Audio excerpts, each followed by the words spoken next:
Hey friends, welcome to the YouTube channel all about electronics. So in this question, for the given circuit, we have been asked to find the ratio of the voltage V2 and the V1. Now before we jump to the question, first of all let us clear some basics of the mutually coupled circuits. So let's say we have one mutually coupled circuit where the self-inductance of the first coil is L1 while the second coil is L2 and the mutual inductance between the two coils is M. And let's say this I1 is the current which is flowing through this inductor L1 while I2 is the current which is flowing through the inductor L2. So the voltage which is induced across the coil 1 will have two components. One is the voltage due to the self-inductance and second is the voltage due to the mutual inductance. So the first term will be equal to L1 times dI1 divided by dt. So the first term represents the voltage across the coil because of the self-inductance, while the second term is due to the mutual inductance and it indicates that the voltage which is induced in the first coil due to the current which is flowing through the second coil, and it can be given as M times dI2 divided by dt. And here since current is entering to the dot in both coils, so this term will be the positive. So this will be the total voltage which is induced in the first coil. Similarly, the voltage V2 will also have two components. So due to the self-inductance, the voltage which is induced in the second coil will be equal to L2 times dI2 divided by dt, and due to the mutual inductance, the voltage which is induced will be equal to M times dI1 divided by dt. Now here, since current is entering to the dot in both coils, so this mutual inductance term will be positive.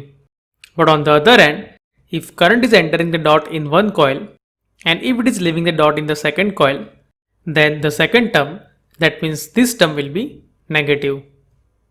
Alright, so based on these fundamentals, let us solve this example. So here, let's say this current is equal to I1 while this current is equal to I2. And let's say the current which is flowing through this second coil is equal to I3. So if we apply the KCL at this node, then we can say that I3 is equal to I1 plus I2. That is equal to 15 times e to the power minus t. So this will be the current which is flowing through the 5 Henry inductor. Let's call this inductor as L1 and this inductor as L2. So here the voltage V1 will also have two terms. One is the voltage which is induced due to the self-inductance and the second is due to the mutual inductance.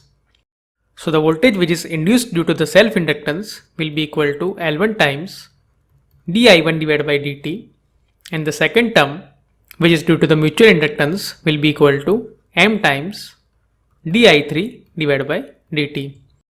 So this term indicates that the voltage which is induced in the first coil is due to the current which is flowing through the second coil. And here if you see the dot convention, then both currents are entering the dots. That means this second term will be positive. So this voltage V1 will be equal to 3 times d by dt times 5 times e to the power minus t plus 2 Henry times d by dt 15 times e to the power minus t. So if we solve it, then this voltage V1 will be equal to minus 15 times e to the power minus t minus 30 times e to the power minus t. That is equal to minus 45 times e to the power minus t. So this will be the voltage V1.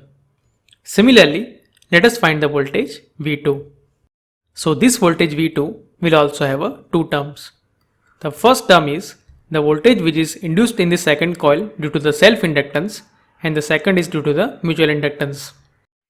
So the first term can be written as L2 times dI3 divided by dt, while the second term will be equal to M times dI1 divided by dt. And here based on the dot convention, this term will be positive.